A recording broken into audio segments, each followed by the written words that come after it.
弟兄姊妹平安，今天是2025年的3月22号。今天的经文是诗篇63篇第1节到第8节，以赛亚书第5章第1节到第7节，路加福音第6章43节到45节。今天要跟大家分享的主题是结果。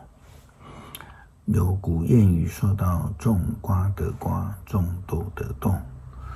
果树结果子是天经地义的事，果农或是种植的人都会期待果树上能够按时有果子收成。去年我们回到美国一趟，离开3年之后，这是第一次的回家。大约5年前，我在我们家的前院种植了一棵葡萄树。没有预期的这一棵缺乏照顾且小小的苹果树，竟然可以结满了10几颗的苹果。可以想象，在先知书以赛亚书第5章第1节到第7节所描绘的这个园主的心境。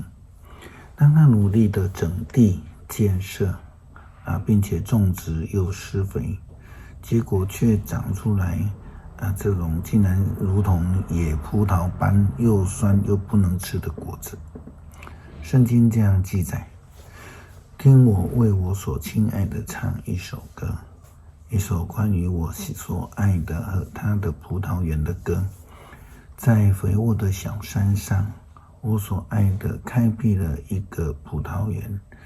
他挖泥土，清除石头，他种植了品种优良的葡萄，他造了一座高塔做瞭望台，他挖了一个踩踏葡萄的池子，他期待葡萄的成熟，不料一颗颗葡萄又酸又涩。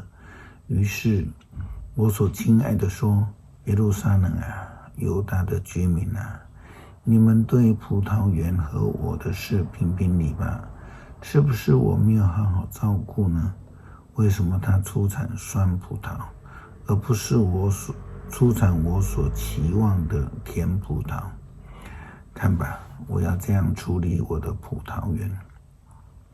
我要拔除四围的篱笆，拆除保护它的围墙，让野兽来吃园子里的果实，并糟蹋它。我要让地上长满了野草，我不修剪葡萄藤，也不挖松土地。我要让地上长满荆棘，我甚至要禁止云降雨水。以色列就是上主万军统帅的葡萄园，犹大人民就是他细心栽培的葡萄树。他盼望他们施行正义，但是杀人流血的事却有目共睹。他盼望他们行为正直，但喊冤叫屈之声到处可闻。结果在概念上面可以分成2个角度来看，一个是前面所提到的结出好的果子，正如园主的努力以及期待的。另外一种是事情的结果，园主努力整地、耕种、施肥，并且照顾的园子，葡萄却长出如同野葡萄树的果子一样的话，这个结果并不符合园主的努力。因此园主才会决定放弃这个园，拔除四围的篱笆，拆除掉保护他们的围墙，让野兽进来吃食这些收成。路加福音第6章43节到45节，耶稣基督论到的结果子的事情。他说：好树不结好果子，坏树也不结好果子。树的好坏从它的果子分辨得出来。你们不会在荆棘里摘无花果树，也不会在蒺藜当中来采葡萄。好人从他的心里积存的善发出善来，坏人从他积存的恶发出恶来。一个人心里充满着什么，嘴就说什么。